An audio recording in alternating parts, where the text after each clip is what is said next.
조명이 천천히 꺼지고 무대 위에 정적이 내려앉았다. 그 순간 한 줄기 스포트라이트가 소년의 얼굴을 비췄다.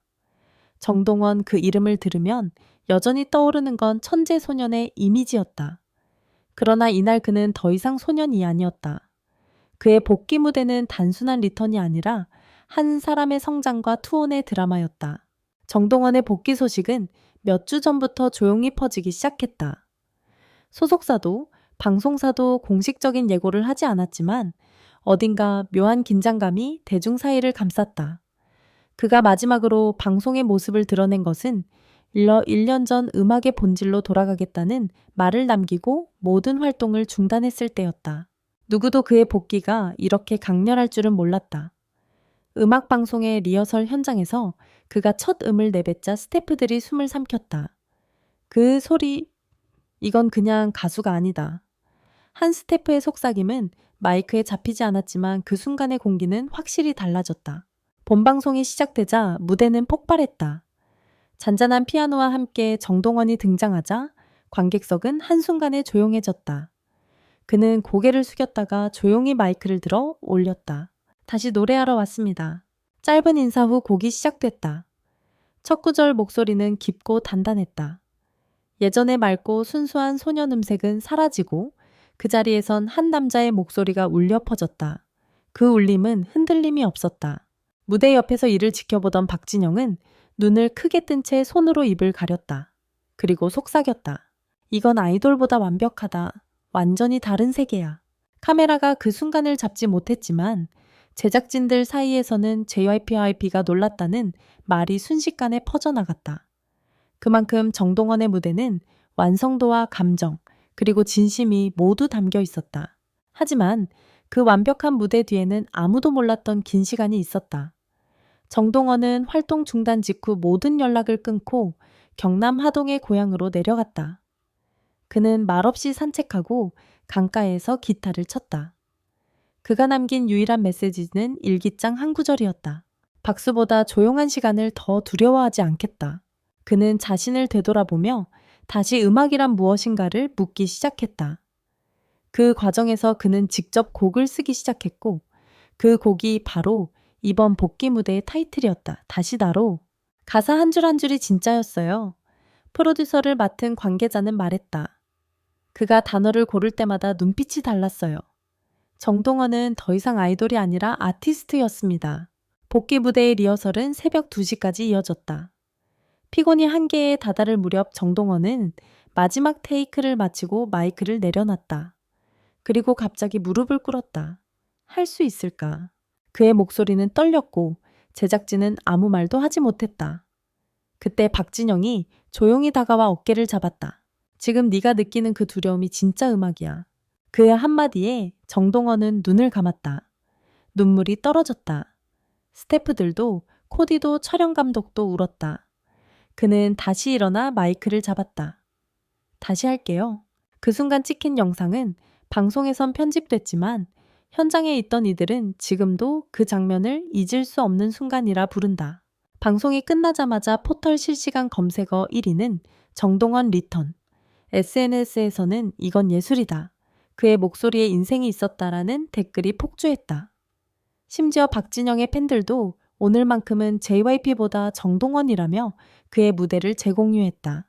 음악평론가 박모 씨는 이렇게 말했다. 정동원은 아이돌의 껍데기를 벗고 인간 정동원을 보여줬다.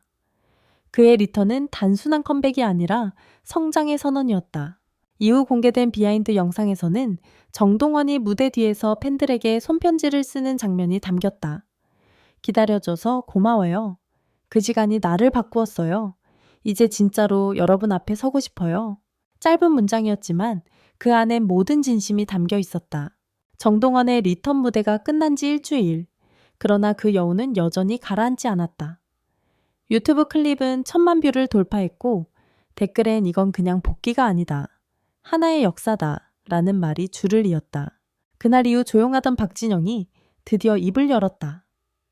그 아이의 노래에 내가 배웠다.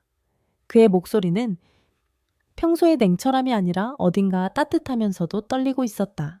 서울 청담동의 한 카페. 박진영은 방송 후 처음으로 인터뷰에 응했다. 커피잔을 내려놓으며 그가 말했다. 그 무대는 음악보다 사람의 이야기였어요. 완벽하게 부르는 게 아니라 완전히 느끼게 만들었죠.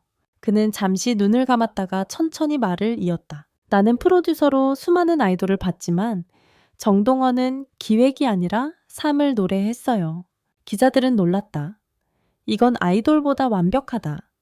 그 방송 중 던진 그의 한마디는 즉흥적인 리액션이 아니었다. 그건 감탄이 아니라 고백이었다. 박진영은 복귀 전 정동원이 보낸 편지를 공개했다. 짧은 글이었다.